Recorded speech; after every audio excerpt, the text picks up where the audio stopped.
Olá amigos, olá amigas, sejam todos muito bem-vindos a mais uma exposição doutrinária virtual aqui pelo Instituto Espírita Amigo Germano, uma das últimas, porque a notícia já está correndo, vocês sabem, acompanham as redes do Instituto Espírita Amigo Germano, se não acompanham, fica o convite para que nos sigam. A partir do próximo dia 18 de abril, estaremos reabrindo finalmente as portas de nossa casa, a comunidade, para uma série de atividades, entre elas as palestras presenciais, finalmente assistir de perto o palestrante, ver a movimentação dos trabalhadores da casa, a chegada da comunidade na nossa sala de palestras, a interação que rola antes, que rola depois. É muito bom isso, é um dia histórico, tão aguardado por todos nós. Mas, amigos, com toda a segurança, seguiremos trabalhando firme na higienização dos ambientes.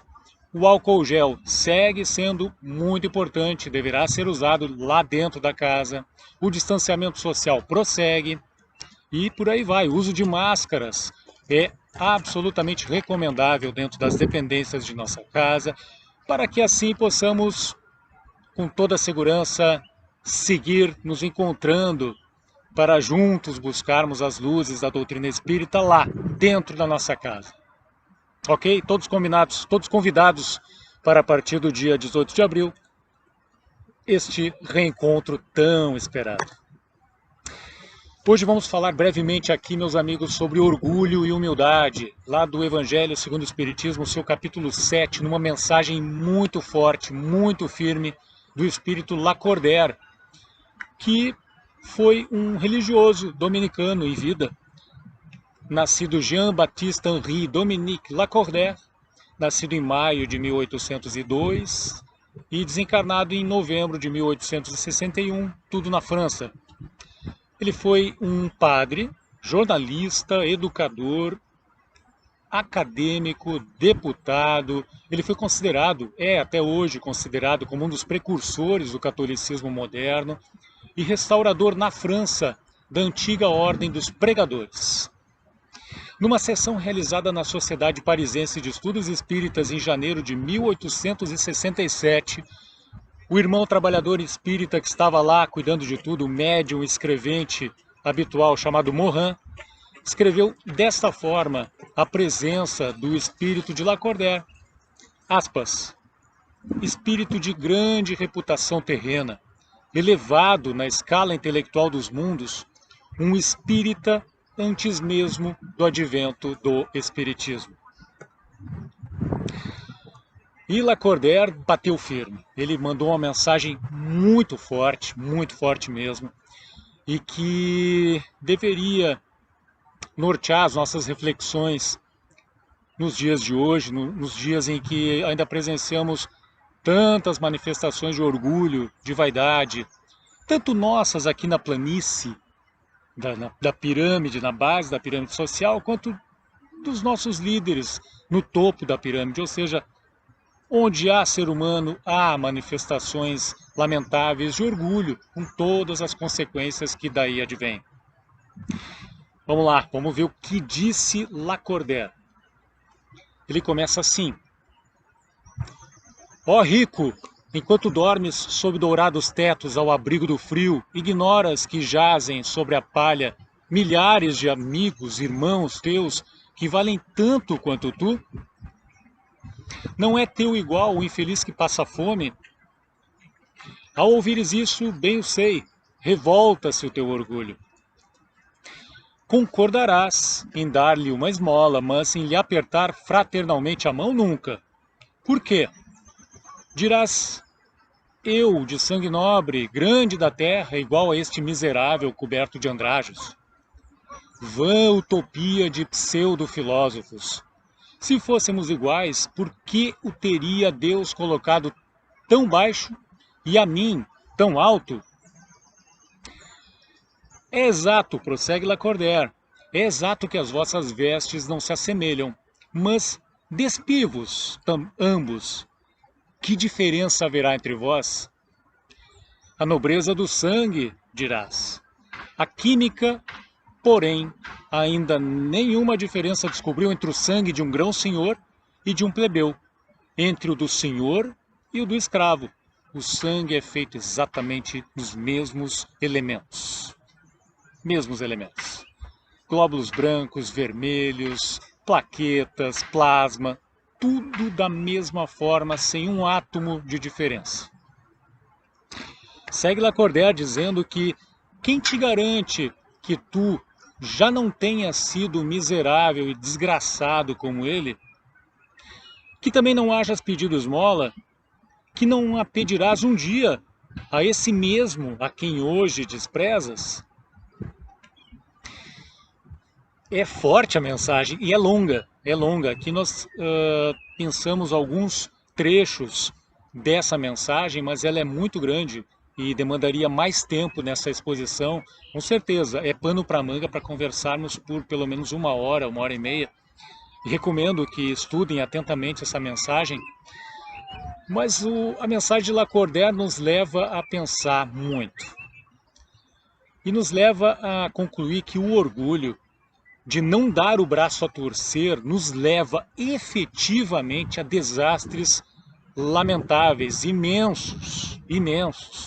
Quer ver? Vamos juntos, vamos pensar nisso juntos. Desastres emocionais. A crise emocional pandêmica. Estamos vivendo, sim, já não é de hoje e prosseguirá ainda por um bom tempo, uma verdadeira pandemia emocional no planeta, com reflexos na questão dos transtornos emocionais, com reflexos graves na questão dos suicídios, das ocorrências e das tentativas de suicídio, que são ainda maiores. São desastres que poderiam, com toda certeza, ser evitados se o orgulho tivesse sido minimamente podado, porque o crescimento desenfreado dos galhos dessa árvore do orgulho fazem uma sombra danada na nossa existência, nos atrapalham demais a vida e nos levam a cometer desatinos que provocam, por sua vez, os transtornos que lotam consultórios de psicologia, lotam templos, lotam igrejas, lotam atendimentos fraternos por todo o mundo. E aí, meus amigos, precisamos chamar aqui ela, como sempre, a psicóloga da espiritualidade, Joana de Ângeles, que diz o seguinte: a individualidade liberta-se do ego e faz-se irmã da natureza e de todas as criaturas que existem, mantendo um relacionamento vibrante com as energias universais e os seres que habitam outras dimensões vibratórias. Traduzindo, quem sou eu para traduzir, Joana? Mas resumindo, melhor dizendo, tudo isso, libertar-se do ego faz bem à saúde emocional e previne suicídios, previne consumo de remédios ansiolíticos, previne uma série de coisas que nos fazem um mal danado. Pessoal, o orgulho de não dar o braço a torcer quando estamos errados, quando nos colocamos acima do nosso próximo, leva também a desastres ambientais gravíssimos. A crise da natureza, o nosso comportamento de consumidores que nos levam a um claríssimo autocídio e um ecocídio. Autocídio por quê? Porque através do nosso consumo inconsciente, que fere a natureza e que extermina animais, nós estamos provocando a morte gradual, lenta, dos recursos de vida do planeta. Por isso, autocida e por isso, ecocida. E aí, nós trazemos para a nossa conversa aqui Cairbar Schutel, falando exatamente do orgulho. Olha só o que ele diz. O orgulho humano cavou um abismo intransponível entre o reino nominal e o reino animal. A falta de estudo, de observação, de meditação, em uma palavra, a ignorância presunçosa permitiu o destaque do homem, classificando-o como ser à parte na criação. É de fato, amigos e amigas, um abismo que existe entre homem, flora, fauna e meio ambiente. E esse abismo, faço um parênteses aqui breve, para dizer que esse abismo está sendo humilde e lentamente trabalhado por nós, trabalhadores da casa do Instituto Espírita Amigo Germano, através do projeto Amigos do Meio Ambiente da Vida, que, entre uma série de iniciativas de sustentabilidade ambiental, está promovendo um grupo de estudos focados no espiritismo e na ecologia. Tem muita relação uma coisa com a outra, óbvio que tem. E assim, os estudos têm sido uma bênção, porque muitas pessoas estão participando, estão contribuindo, estão se engajando nisso, que não será um estudo somente, não vai se restringir a um estudo de um tema importantíssimo, da ecologia que está no espiritismo e do espiritismo que está na ecologia. Isso significa movimento de massa crítica, mais pessoas movimentando-se para agir, para a ação que evita mais desastres. Fechado o parênteses aqui para a questão ambiental, nós podemos dizer, sem medo de errar, que o orgulho de não dar o braço a torcer, o orgulho que alimenta a vaidade, a ambição sem limites, nos leva a desastres terríveis do ponto de vista político. Não precisamos dar muitos exemplos, nós enxergamos isso, está no noticiário aqui todo santo dia.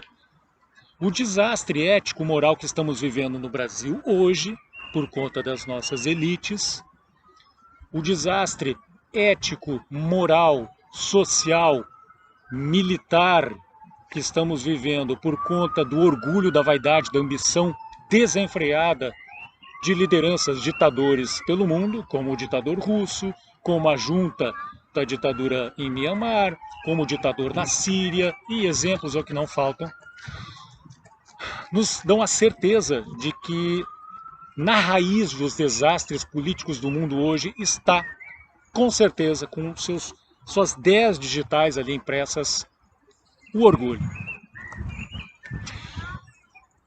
E por fim, amigos, o orgulho, como já antecipei, conduz a desastres ético-morais e a obrigatória reencarnação para expiar tudo isto.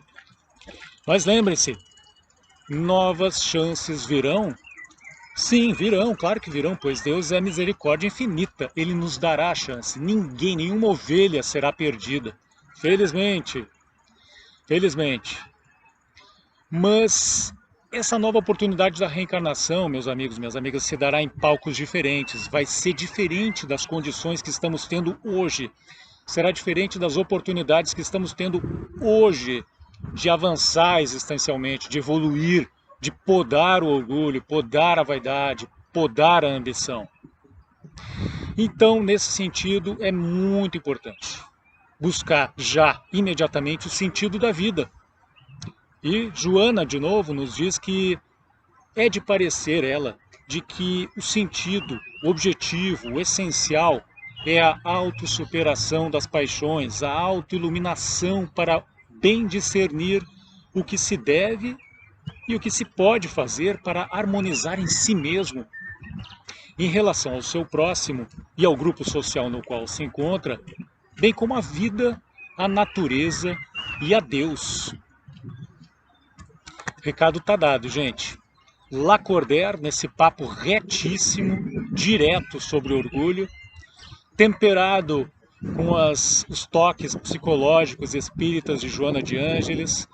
Com tudo isso e muito mais, nós temos condições de fazer profundas reflexões, mas assim, gente, o relógio está correndo. Nós precisamos fazer com mais intensidade, mais rapidez e com mais efetividade essas reflexões para que comecemos a pacificar o nosso mundo interno, podar os nossos orgulhos, as nossas vaidades, para que assim, então, o nosso entorno comece a mudar a atmosfera, a psicosfera do nosso entorno, porque, de novo, só haverá paz no mundo, as guerras só cessarão de existir quando cada um de nós estivermos em paz conosco mesmos. Então, meus amigos, esse é o recado de hoje. Fica aqui um grande abraço, o convite para que nos encontremos dia 18 de abril no Instituto Espírita Amigo Germano. Estaremos lá para recebê-los. Grande abraço a todos, muita luz, muita paz e se cuidem!